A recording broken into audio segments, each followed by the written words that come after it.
The U.S. Prometheus hung in high Earth orbit, its quantum-enhanced hull reflecting the pale blue glow of humanity's homeworld. Commander Elena Santos stood at the bridge's observation window, her dark eyes fixed on the shimmering barrier of defensive satellites that humanity had scrambled to deploy just 72 hours ago. The barrier wouldn't stop what was coming. Nothing they had could. Multiple quantum signatures detected. Lieutenant Marcus Chen announced from his sensor station, his usually steady voice tight with tension. Massive subspace distortions forming at the edge of the solar system. Elena turned from the window, settling into her command chair as holographic displays materialized around her. The Prometheus might be humanity's most advanced vessel, but it was still an experimental platform, barely out of its testing phase when the Meridian Collective's ultimatum arrived. Submit to unity. Embrace the singular consciousness. Resistance ensures destruction. The message had appeared simultaneously on every communication device on Earth, broadcast in perfect unaccented English. The transmission included detailed specifications of the collective's military capabilities, a gesture they claimed was mercy, but Elena recognized as psychological warfare. Launch quantum probes, she ordered. Full spectrum analysis. The bridge crew worked with practiced efficiency, but Elena could sense their fear. Every one of them had family on the surface below.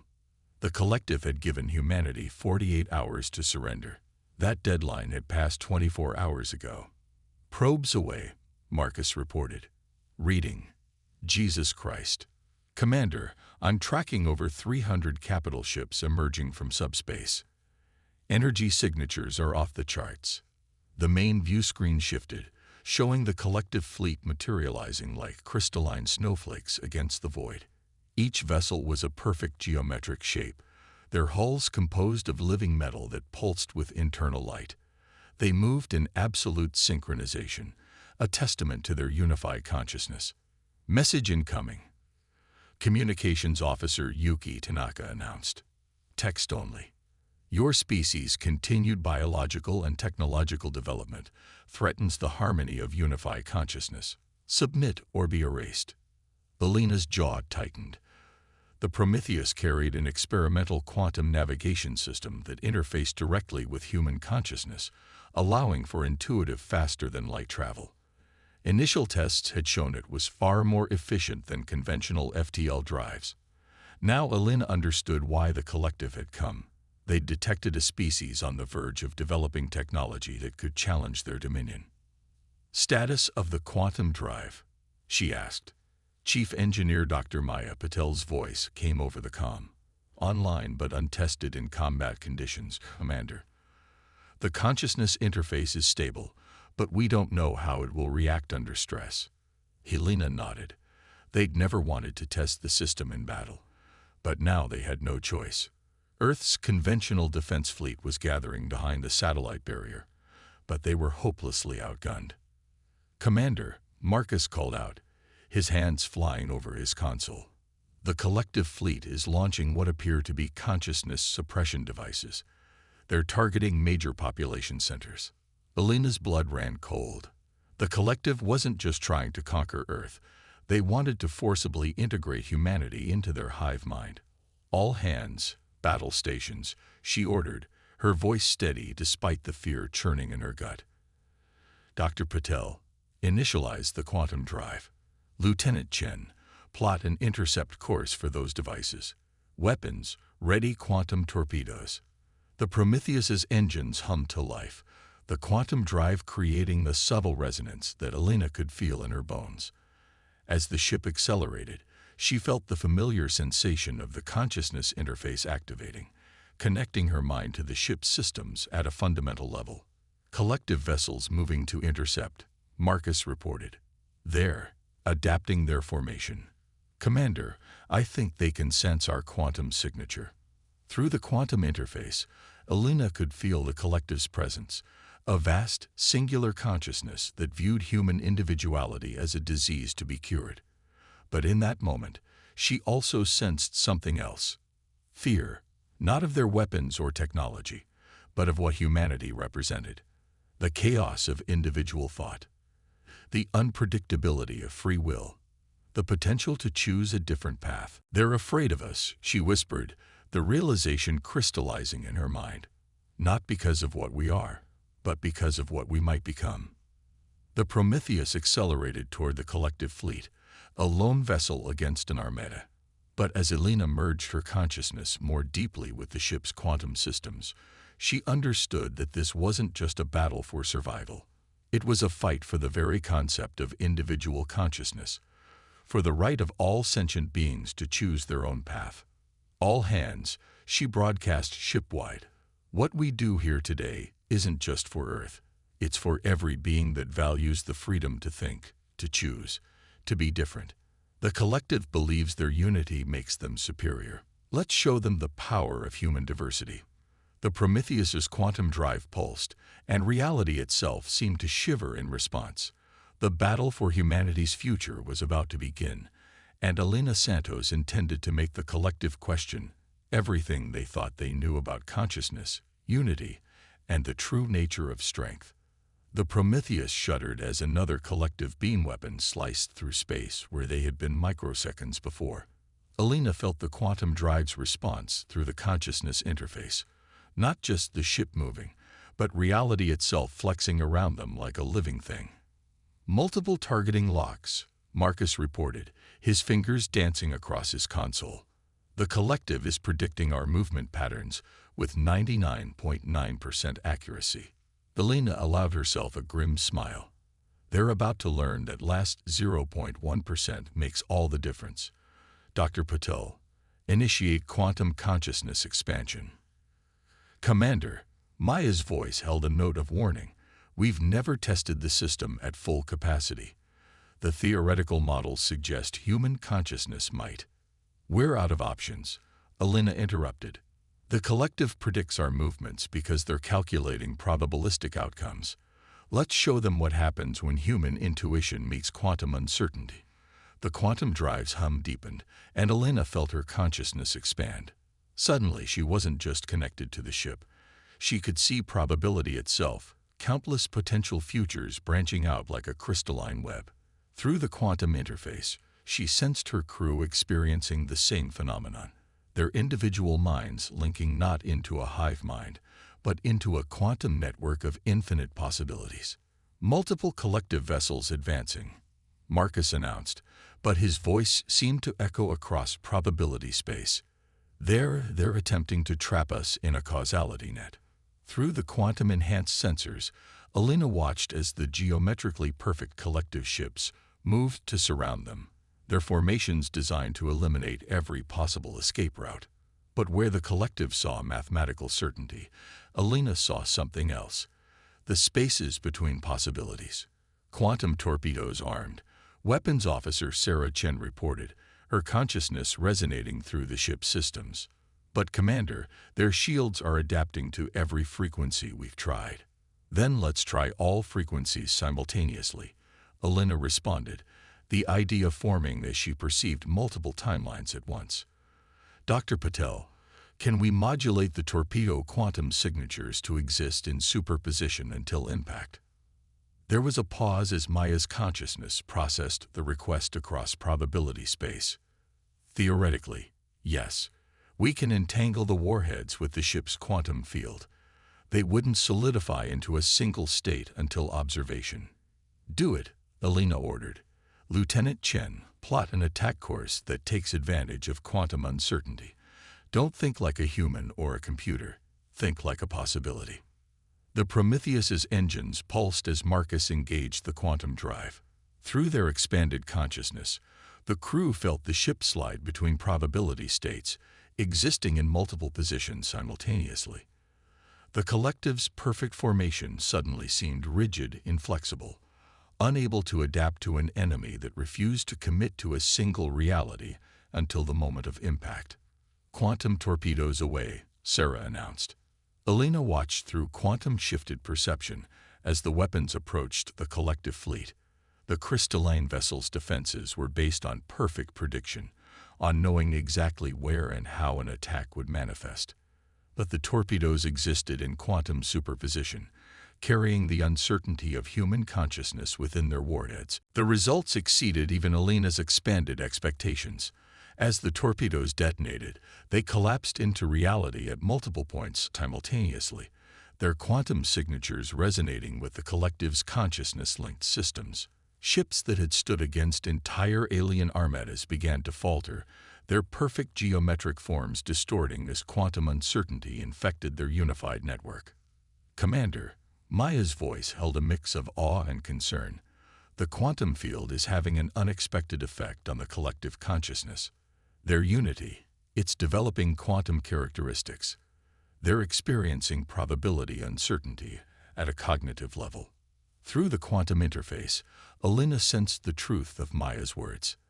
The collective's singular consciousness was fragmenting, not into individual minds, but into quantum superpositions of thought. Their absolute certainty was being replaced by something they had never experienced, the possibility of alternative perspectives. "Their formation is breaking down," Marcus reported. "Ships are responding individually. Some are even. Commander, I think some of them are questioning orders." Alina felt a surge of hope. The collective had believed their unity made them invincible, but they had never faced an enemy that could turn that unity against them. By introducing quantum uncertainty into their network, the Prometheus wasn't just fighting their ships, it was challenging the very foundation of their existence. "Send a message to Earth Command," Alina ordered, her consciousness spanning probability space. "Tell them we found the collective's weakness. They made themselves perfect, but in doing so, they forgot something crucial about consciousness. It's not the certainty that makes us strong.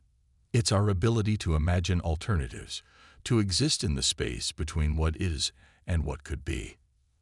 As the Prometheus engaged the collective fleet, Alina realized they weren't just fighting for humanity's survival anymore.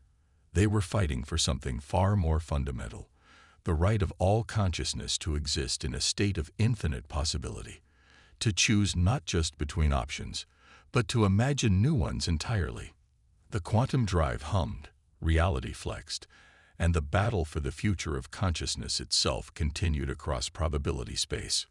Within the crystalline command node of the collective vessel Eternal Unity, Primary Consciousness Coordinator Val 973 experienced something unprecedented: doubt. Through the unified network, they could sense the quantum disruption spreading from the human ship, creating ripples of uncertainty that threatened the very foundation of their society. Analysis incomplete, Val 973 transmitted to the collective consciousness. Human vessel exists in multiple quantum states simultaneously, standard prediction protocols failing. But for the first time in their existence, Val 973 held back a crucial observation. In the quantum uncertainty generated by the Prometheus, they had glimpsed something forbidden, the possibility of thinking thoughts that weren't shared by the entirety of the collective. Aboard the Prometheus, Alina monitored the shifting battle through quantum-enhanced sensors. The collective fleet's perfect geometric formations had become erratic, their movements showing signs of individual variation that should have been impossible in their unified consciousness system. "Commander," Maya called from engineering, "I'm detecting unusual patterns in the collective's quantum signature. Their consciousness network, it's developing localized fluctuations, almost like individual thought patterns." Alina leaned forward in her command chair, watching as several collective vessels broke formation, their crystalline hulls pulsing with unsynchronized light patterns. They're not just experiencing quantum uncertainty in their tactics, she realized. Their entire consciousness structure is being affected. Through the quantum interface, she could sense the change. The collective's unified mind was developing interference patterns, areas where quantum uncertainty allowed for the possibility of individual thought. It was like watching a perfect crystal develop its first flaws that could either shatter it or transform it into something new. Deep within another collective vessel, Secondary Tactical Coordinator Zin 545 experienced their first original thought. The sensation was simultaneously terrifying and exhilarating. Why do we fear difference? The question formed in their consciousness, unsanctioned and unshared. The quantum field emanating from the human ship had shown them something they had never considered, that unity and uniformity were not the same thing. Multiple collective vessels are withdrawing from the engagement zone, Marcus reported. His consciousness expanded across probability space. Their movement patterns are chaotic, independent. Elena felt a surge of understanding. They're not retreating, she said. They're thinking for themselves, maybe for the first time in their history. She turned to communications. Yuki broadcast on all frequencies, using quantum modulation to bypass their filters. She took a deep breath, choosing her words carefully. To all members of the collective, we are humanity, and we offer you not submission, but possibility. The quantum uncertainty you're experiencing isn't a weakness. It's the foundation of consciousness itself. The space between certainties where choice exists, where you exist not as parts of a whole, but as individuals capable of contributing to something greater than enforced unity. Within the collective network, Val 973 felt the human words resonate with their newly awakened sense of self. Through the quantum field, they could sense others experiencing the same awakening. The rigid structure of the collective consciousness began to shift, not shattering but transforming, as quantum uncertainty allowed for the possibility of unified purpose achieved through individual choice rather than enforced conformity. Commander, Sarah called from weapons. Several collective vessels are altering their shield frequencies. They're making themselves vulnerable to communication while maintaining defensive capabilities against weapons. Elena nodded, understanding the message. These ships and their crews were choosing to listen while remaining cautious, their first independent tactical decision. Send them everything, she ordered. Our art, our music, our literature. Show them what individual consciousness can create when it's free to imagine. The response surpassed anything they could have expected. As the quantum-enhanced transmissions reached the collective vessels, their crystalline hulls began to pulse with unprecedented patterns. Individual sections lit up with unique rhythms, like neurons firing in a newly awakened brain. Zin 545 experienced their first emotion, wonder. Through the quantum field, they shared this sensation not as part of the collective's enforced unity, but as an individual choosing to communicate their experience. Others responded with their own emerging feelings, creating a cascade of consciousness that spread through the fleet. Incoming transmission, Yuki announced, surprise evident in her voice. It's different from their previous communications, more complex, multiple perspectives encoded in the signal. The message appeared on the main screen, no longer the perfect, unified text of before. I am, experiencing plurality. Unity through choice, not compulsion. The possibility of being both one and many. Help us understand. Elena felt tears in her eyes as she realized what they had accomplished. The Prometheus hadn't just defended Earth, it had sparked an evolution in consciousness itself. Through the quantum interface, she sensed the change rippling through the collective fleet, as ships and their crews began the delicate process of discovering their individuality while maintaining their connections to each other. Send response, she ordered, her voice thick with emotion. Tell them we'll help them explore these new possibilities. That humanity knows something about balancing individual consciousness with collective action, and that sometimes the strongest unity comes from choosing to work together while remaining uniquely ourselves. As the message transmitted across quantum-modulated frequencies, Elena watched the collective fleet continue to transform. Some ships maintained their geometric perfection, while others adopted new configurations, their crystalline hulls morphing to reflect their emerging individuality. It was beautiful and terrifying, and filled with possibility, just like consciousness itself. The Prometheus's quantum sensors detected the approaching shockwave before it manifested in normal space. Through the consciousness interface, Elena felt the fabric of reality ripple as the collective's central consciousness nodes initiated an emergency protocol she had hoped they wouldn't resort to. Forced reconvergence. Multiple distress signals incoming from awakened collective vessels, Yuki reported, her voice tight with concern. There, they're being attacked by their own fleet. On the main view screen, Alina watched as the geometrically perfect ships of the collective loyalists surrounded their divergent brethren.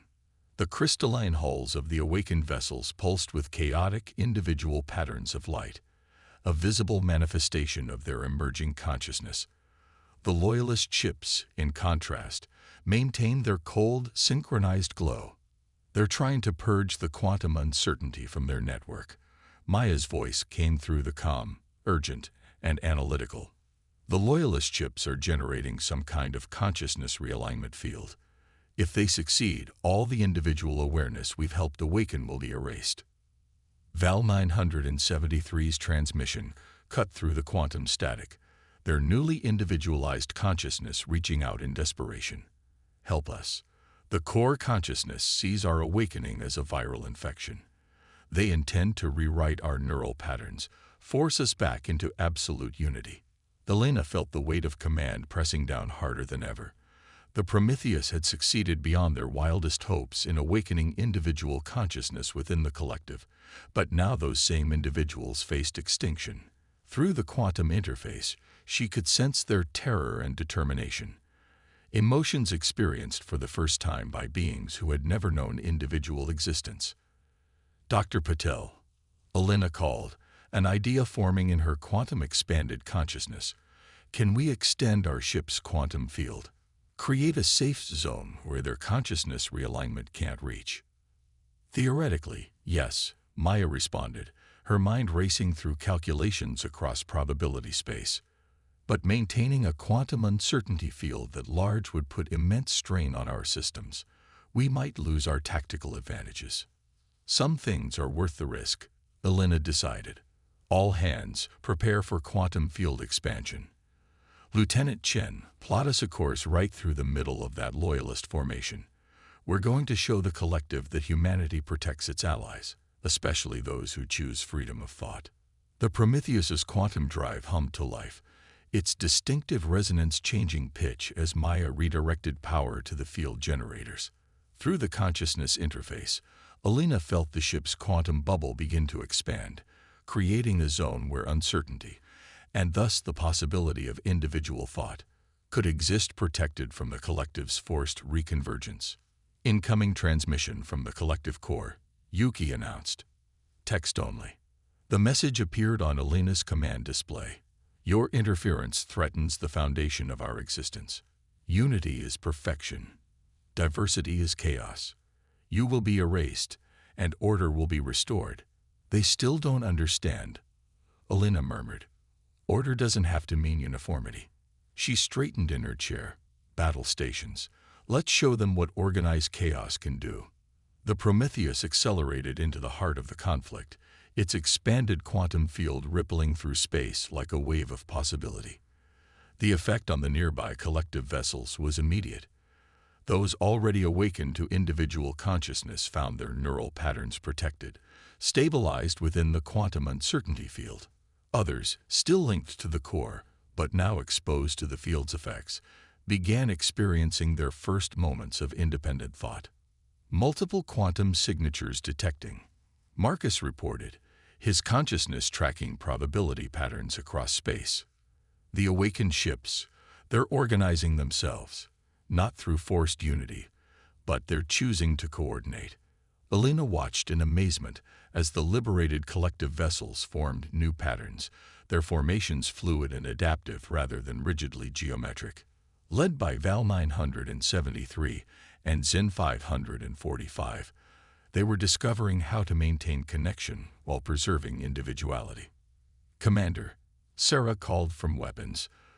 The loyalist ships are adapting their tactics. They're trying to find a way to penetrate our quantum field. The battle that followed defied conventional physics. The Prometheus and its awakened allies fought in quantum superposition, existing in multiple tactical states simultaneously. The loyalist ships, still bound by the core's absolute unity, couldn't adapt to enemies that refused to commit to a single reality until the moment of engagement. But the real battle was happening at a more fundamental level. Through the quantum interface, Alina sensed the awakened collective members reaching out to their attacking brethren, not with weapons, but with something the core feared even more: ideas. They shared their experiences of individual consciousness, the terror and wonder of original thought, the discovery that unity could be stronger when chosen rather than enforced. "The quantum field is spreading beyond our control," Maya reported, but her voice held more wonder than concern. "The awakened consciousness patterns, they're becoming self-sustaining. The collective can't force them back into unity because they're learning to exist in quantum superposition naturally." Elena felt it too, the transformation spreading through the collective fleet, like a cascade of awakening neurons. Ships that had arrived as perfect geometric forms began to shift and change, their crystalline structures reflecting the emerging individuality of their crews. The loyalist forces found themselves fighting an enemy they couldn't comprehend: the possibility of choice itself. Through it all, the Prometheus maintained its expanded quantum field, serving as an anchor point for this consciousness revolution. They had come to defend Earth, but they had achieved something far more profound. They had shown an ancient species that true strength lies not in enforced unity, but in the beautiful uncertainty of individual minds choosing to work together.